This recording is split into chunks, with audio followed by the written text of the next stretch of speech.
What were you seeing from your defense, I guess, specifically? I thought the whole game, our defense was really physical. Outside of a couple, mishaps, I thought we talked pregame a lot about just being able to execute our coverages, and because they do so many different things, whether it's stack, the backside action, all the off-ball stuff, and I think our guys did a great job of that, and they did it with physicality. And then I told you at halftime, the one thing that wasn't good in the first half was their offensive rebounds. They're the highest crash rate in the NBA. They send 5 guys sometimes. So with the amount of threes they take, you're naturally going to give up a few offensive rebounds. I thought we were much better with our physical box outs in the second half, and but that it was just I thought our defense from the start was really good. And then just zooming out, so you clinch home court at worst, and you'll see if it's 3 or 4 depending on Denver's result. But no 65 games, no LeBron, Austin, and Luka. Not any one of them got to that. How would you have kind of been met with that, thinking you would get home court in the West while kind of having those 3 miss the amount of time that they did? Yeah, I mean, it's probably even more than that. I mean, I think it's, our goal. Every year I've ever been in the NBA, your goal is to win a championship. That's your goal. And when you represent the Lakers and you play for the Lakers and you coach the Lakers, that's their goal every year. That's our fans' goal every year. Let's not discredit what this group did for the regular season, regardless of what happens in the playoffs, because to clinch home court and to win 52 games, possibly 53 games, and deal with the amount of adversity we had, not just with injuries, but again with the loudness that is just going to be out there with our team because it's the Lakers. It's a credit to our players. It's a credit to our staff for just persevering and just keeping our head down and doing the work, and coached a bunch of different ways this year. Our players had to adjust. Players made sacrifices. A lot of these guys, as I talked about, are in contract years, and it's been, I think for everybody like a really great opportunity to grow as players, as coaches, as people. LeBron's averaging 28 points in the 3 games since April 2nd, and I think in the 2 weeks leading up to that game, he had averaged 15 and a half. Is this kind of the offensive burden that you hope to see him be able to continue to sustain while you're waiting on your backcourt to get healthy? Yeah, I mean, we're going to need him to facilitate. We're going to need him to score. We're going to need him to defend and rebound. I think he recognizes the task at hand, and he's very locked in. He's played great all 3 games. JJ, Phoenix has some traits that mirror the teams the 2 teams now that you could face in the first round, in terms of they have ball pressure and they play really hard and they crash the glass, particularly without the starting backcourt. How do you think you guys handled getting into offense and stuff tonight, and was this in some ways like a good test for what kind of lies ahead? Yeah, I think just really simplified things. I think we ran, three plays all game. Actually 4, because we ran away a couple times, but we ran 4 plays all game. I mean, it was out of some stuff out of ATOs, but it was just really simple. And anytime that we can feel a little messy, we can just go to the post or we can go to horns. And I think the ball handling component with getting Smart back and hopefully. He will be able to play more on Sunday.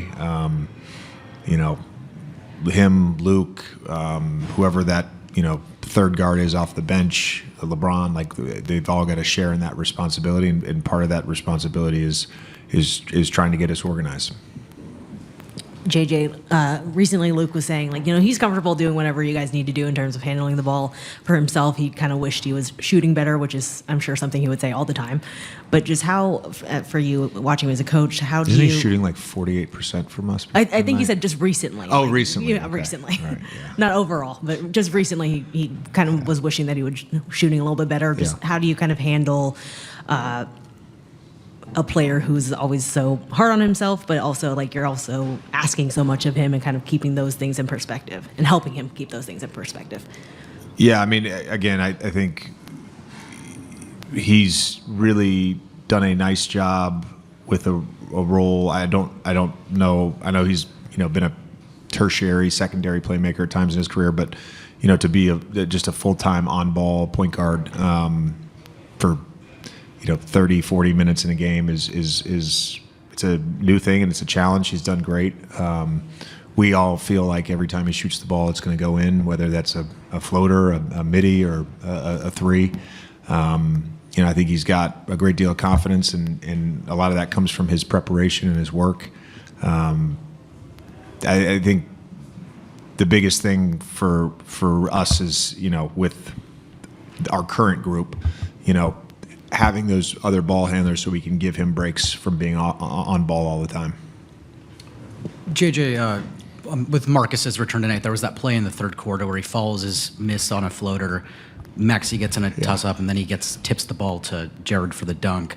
What is it about Marcus, and how did you evaluate his return? And it seemed like he was doing a little bit of everything, kind of as he did in that March run. Yeah, no, he was awesome tonight, and that play I think was just emblematic of our effort all game long. I told the team that. I mean, it's just that's a hell of a play from Maxey. It's a hell of a play from Smart. He kind of, in some ways, was like a wrecking ball tonight. Like the play that there was a mess up on our coverage on a pick and roll, and so he ended up going under and meeting the offensive player like on the other side and just like knocked the ball away. And it's just like he's just out there creating havoc, and a lot of that is just he's an elite defender. He's got great anticipation. He recognizes patterns, and he's super physical, and he's got great hands. You guys have had two of your biggest assist rate games between the loss in Dallas and last night. Another assist rate game, considering only taking 69 shots. What are you seeing out there just in terms of the rhythm offensively? I guess is this the formula that this version of the team will need until you guys do get Luka and Austin back? Yeah, I mean, some of it is the fact that you're naturally not going to play as much ISO without Luke and AR out there, so that probably leads a lot to it. And we feel like it's transition, it's crashing, and it's multiple actions. Like that's the formula for us to have efficient offense. JJ, I think it was before the Golden State game that you mentioned that you thought you might have underestimated a little bit the emotional toll of losing Luka and AR on both the team and on yourself. Do you think the emotional side of things, the human side of things, is like an underrated factor in general, would you say?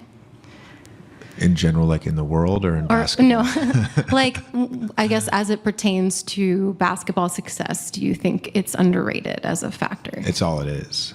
I mean, that's the reality. It's not, the talent and skill matter, but it's all the nature of human beings and participating in a group and working together. I mean, it's emotional regulation,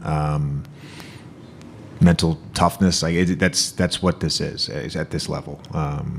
It's why some players can't get beyond their rookie contract.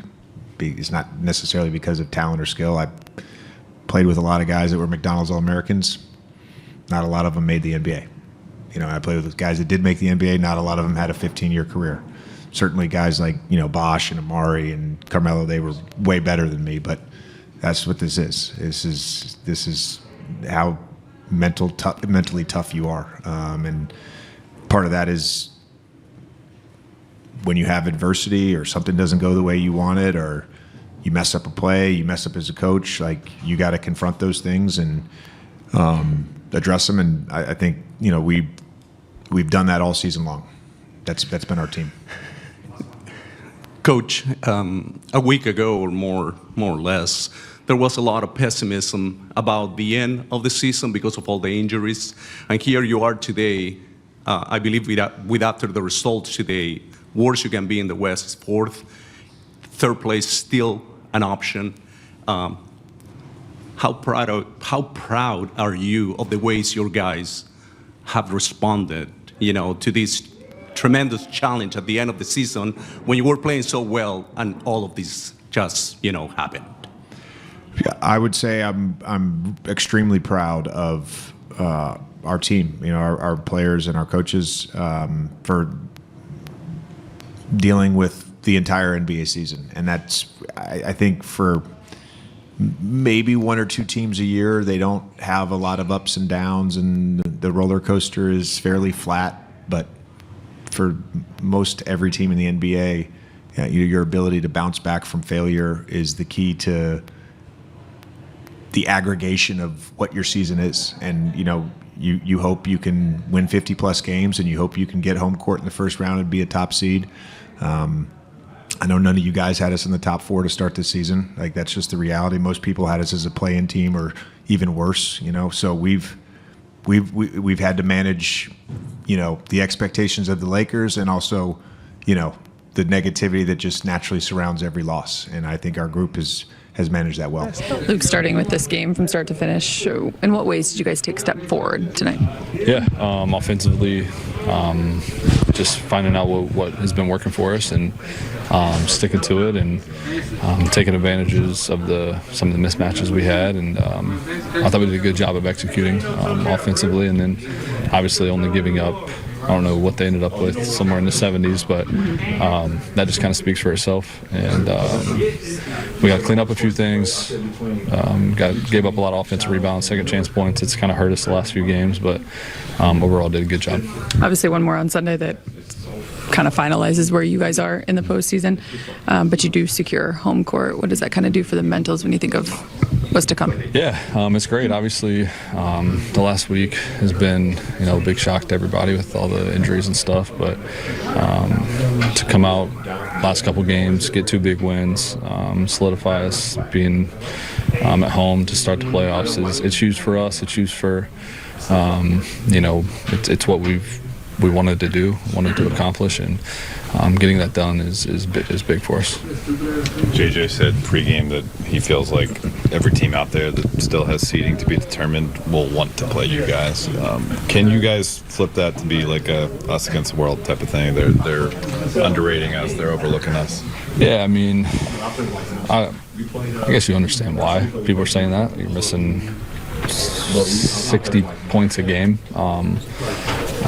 And yeah, it's definitely out there, and I'm sure people are thinking about that and what we're missing. But we also have him, and the way he's been playing and leading us has been incredible. And obviously, we're going to need him to continue to do that. But I think these last few games, everybody's starting to get a rhythm.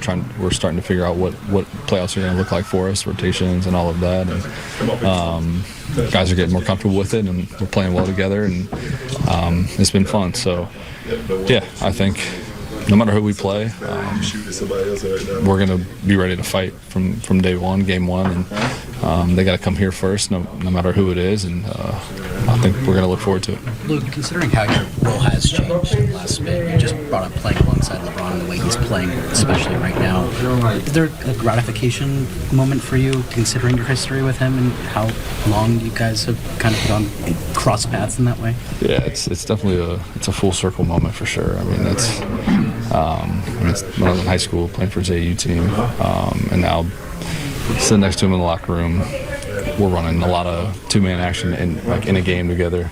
So yeah, it's definitely something I don't take for granted, and we're finding something that's been working for us, and it's exciting to do. Obviously, it's a special opportunity for me, and something that I've been grateful for since being here, and I'm going to continue to grow with him out there and try to find things that'll work for both of us, and yeah, it's been a lot of fun. What's been the key to this group dealing with sort of that initial shock of losing, AR and getting to the point where you are right now? Yeah, I mean, obviously those first couple games were tough. You know, we played lineups that haven't played together all year, and then obviously since I've been here. But I think, you know, just finding the rhythm, just being professionals, finding out what works, different lineups, guys playing different roles, and just taking the opportunity to get better and learn what we can do and what we can be, and but just also having belief in what we have still. And we got a really good group, a close group, and I think that can take us a long way. Ron, just big picture-wise, securing home court, when you think of the postseason for this group in particular right now and how you guys will be starting, what kind of a difference does that make? I mean, we see. Obviously, we're going to be able to feed up our crowd. That's going to be great. You know, have home court. That's great for our fans. But you know, the game is played in between the four lines, so it doesn't give us an advantage. You know, it's about what you do in between the four lines. So, looking forward to that. How do you feel like you've handled the shift back to the primary option in this limited amount of time and in this last week? And how do you feel like you have the rhythm as you move on? I'm not saying whether you can handle it or not. I'm just saying, how do you feel like it's gone for you thus far? Like, I don't know. I don't know. I mean, we have 28 high efficiency, close to 10 assists, 2-1. Sounds pretty cool. Sounds pretty good. I would love to get that 3-0 nod though. But just trying to make plays. I had to tap back into a role that I've been accustomed to in the past, but obviously it wasn't what it was this year. So, but circumstances has put me back in, and I'm just trying to feed off my teammates feeding off of me, and just trying to make things happen for us to continue to stay afloat. What would you say this team needs from you the most during this stretch? I don't know, just stay even keel. I think at the end of the day, you don't want to get too high, you'll never get too low. Obviously, the postseason is going to bring so much more intensified moments. So, just staying even keel, using my knowledge of the game, the way I approach the game, the way I lead the game. So, the guys going to lean on me, and there'll be times when I lead on them too. So, it's a collective group effort, both on and off the floor. Ron, what's it like having Marcus back out there with you guys, and what does he bring to this team? He's just a winning player. He just makes winning plays. I mean, they just solidified the play that he had out there with Maxey. When Maxey dove for the loose ball, Marcus got him involved into it, was able to get the loose ball, give it to Vandal for a dunk in that third quarter. That's just what he just makes winning plays. So just to have him out there, just a good player, for our club, and he's just always around the ball. Always around the ball defensively. He's going to be there, and then offensively gives another ball hand, another guy that can control the offense as well. Ron, what's something about what it takes to do this at the highest level that you think the average fan of the NBA doesn't understand? It starts way before you get on the floor. Obviously they see us once the game is, going, the popcorn has been popped and the lights are brighter, but it takes so much more like sacrifice and discipline and things over the course if you want to be really great at this. And if you want to do it for a long period of time, it's so many hours that you got to commit to it. There's so many things that you maybe want to do that you can't if you want to be great. But everybody's journey is different. I'm just speaking of my journey. But I do think that the game gives back to the ones who put the time in and commit to the game. That's just the game, guys, rewarding. And we don't cheat the process. I think that's what it's all about. I know you've spoke highly of Luke, but can you quantify what it is he's actually having to take on and why he's been able to make it look so seamless? Because he's just a ball player. He's just a ball player. I think he was probably put into a role, throughout the course of his career. But he's always just been a ball player. If you ever, I know a lot of people didn't watch him throughout his thing, but I had the luxury of it because he actually played on my AAU team, and we played him in all different positions. And even in high school, I think a little bit at Duke they put the ball in his hands a little bit, but it kind of started to shape then. And he got into the league, and it kind of just shaped him just kind of being people just kind of giving the narrative of just being a shooter. But he does so many more things. He can handle the ball. He can rebound the ball. He can make plays. He can shoot, but he just does so many more things. And what we're missing right now, we need it. We need it more than ever. So It's great to see it happen. Is that part of why the two-man action can work so well with you, and that a lot of that is just reading and kind of reacting? It's just because it's two cerebral basketball players. That's why it's seamless. He's smart as hell. I'm smart as hell at this game, and for us to be able to, it does seem like we've been playing for a while, as teammates. But that's just the knowledge of the game. Then there's one on the back-to-backs, and not to go through the whole unprecedented age thing, but if somebody's at a gym on a treadmill, when you at a certain point you stop pressing up, like to sprint, because sprinting sucks for most people, right? Like where do you decide to always just keep that hitting the button up? I don't know, just trying to squeeze as much of the juice as I can, to as dry as it can be, for me. And I've been given the opportunity to play the game that I love and try to do it at the high level, and I've tried to commit to it, and the game is given back to me. So I'm tired as hell now. I can't wait to get home. Can't wait to get some eat and go straight to sleep. But the game called for me to be in action tonight and also last night and possibly on Sunday as well. And then we get that week before the postseason. So looking forward to it. Yeah, I was just going to ask you that. What's it been like just kind of trying to get the ankle right since that Orlando game, and how did you get it to the point where you felt like it was ready to go tonight? It's been stressful, honestly. Me as a competitor, seeing my guys out there and not being able out there to help, especially with things the way they are now. We're down bodies. It's been tough, but I've been just everybody, the organization, players, coaches, just giving me full-time support. No rush, take your time. Whenever you feel ready, get back out there. But there's no rush, and the training staff, we've been doing everything possible, day in and day out, to try to, I guess, expedite this without making sure we're sacrificing other things that can cause the ankle to flare up, and we'll be back at square one. So we felt like we passed all the tests, we went through all the X's and O's, and everything checked out, and get out there and give it a go. And today felt great, so I should be back out there again on Sunday. And of course, a lot happened right during that time period where you were off, and most notably with Luka and Austin. How having you watched that, knowing what your skill set is, and how do you think about the role that you're going to have to play and how that might evolve a little bit? Yeah, definitely.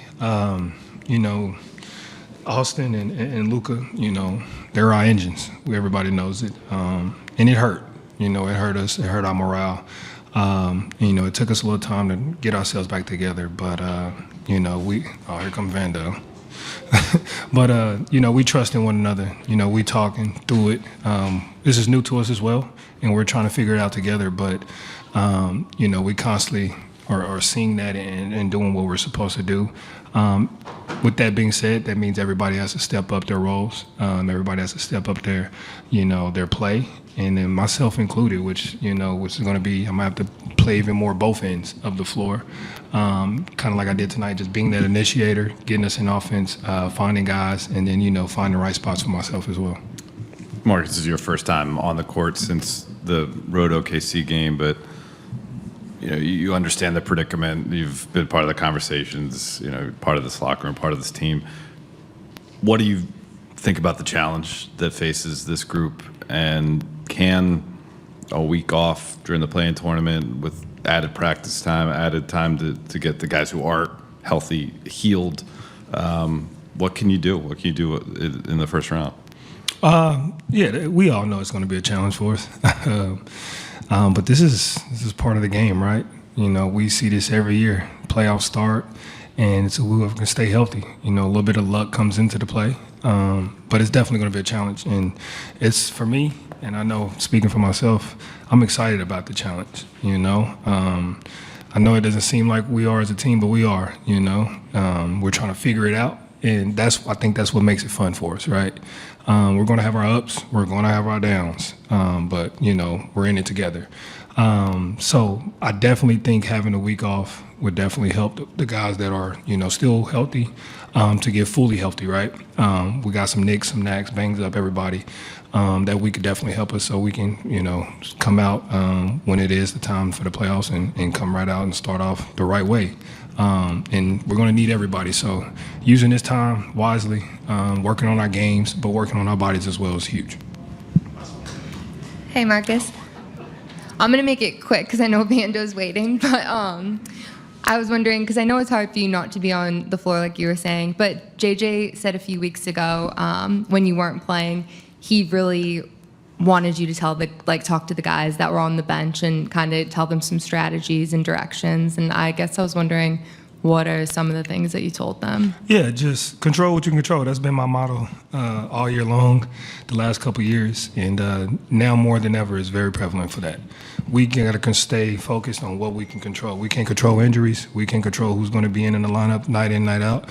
We can only control when we're healthy, when we're in, what we're supposed to do, to go out there and do it to the best of our abilities, right? And I think that kind of helps ease the mind of everybody, especially with the situation that is at hand.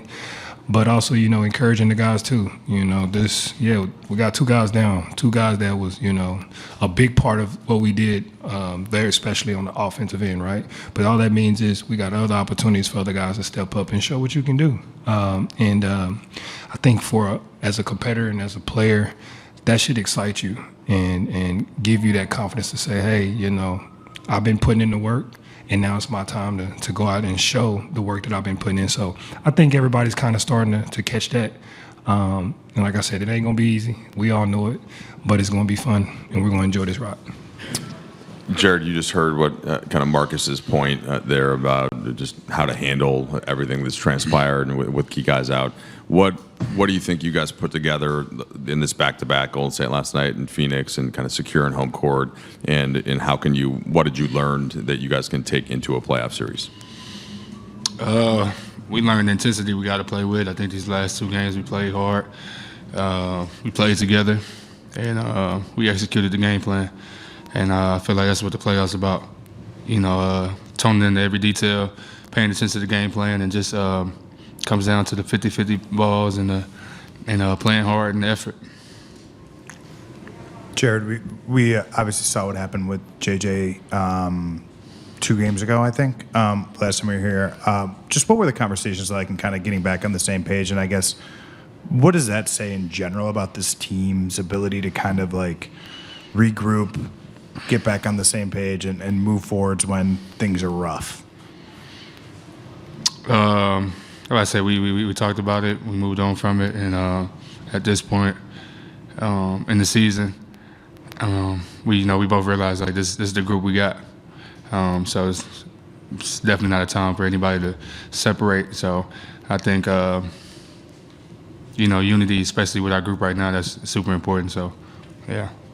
Do you think, just to follow up on that, do you think that this year, that's been a trait of this group in general, is when things have maybe been hard or there's been adversity, that given enough time that this group figures it out and finds its way?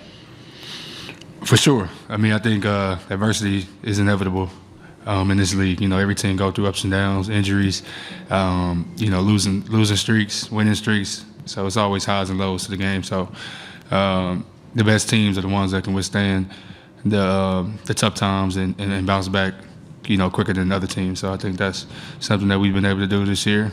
And yeah. You've had an important role in building camaraderie with the group. We see it on the bench, even in times where your playing time can vary. Mm-hmm. How is your role going to be important over the end of the regular season and this week of prep for the playoffs? Just being vocal, just being keeping the team together. I know how it is during the playoffs. It's tough. Every possession matters. Every second matters. And intensity is riled up, and tensions flare and all stuff like that. So just trying to keep the team together, and getting everybody on the same page, and have everybody out fighting for one another, and just keeping the team locked in. Jared, JJ was talking about that play where Maxey and Marcus kind of dive on the floor, and then Marcus finds you for that dunk. Just what was your view of that play, and then what does that what does it mean to have Marcus back and creating that kind of havoc for you guys? It means everything. Having a guy like Marcus ignite our defense and making those hustle plays. He seen Maxey get down the floor for a 50-50 ball, and he went in there and helped. And we came up with that loose ball and got 2 points out of it. So that's the story of Marcus all year. He's been the guy that kind of started and ignite us and make big time plays on the defensive end. And You know, plays like that are going to be super important in the playoffs. Those are momentum swingers. And, you know, yeah, so I said he's been leading us in that category all year, so I'm glad to have him back. Hey, Vanda. You're a really good example on the team, someone who has a lot of fire and tenacity, but then you also have composure in other moments. How do you know when to strike that balance, I guess? I mean, that's a good question. It's just over time. I mean, certain situations call for, you know, more intensity than others, and you got to be able to balance it out.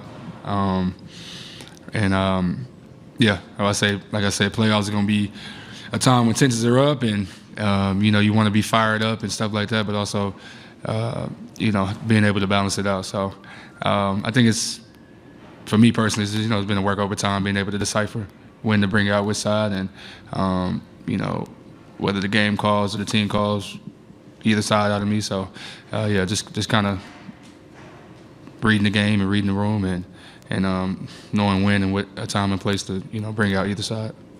Vando, the Lakers held the Suns to 73 points, which was the lowest of the season by 19, which is a pretty wide margin.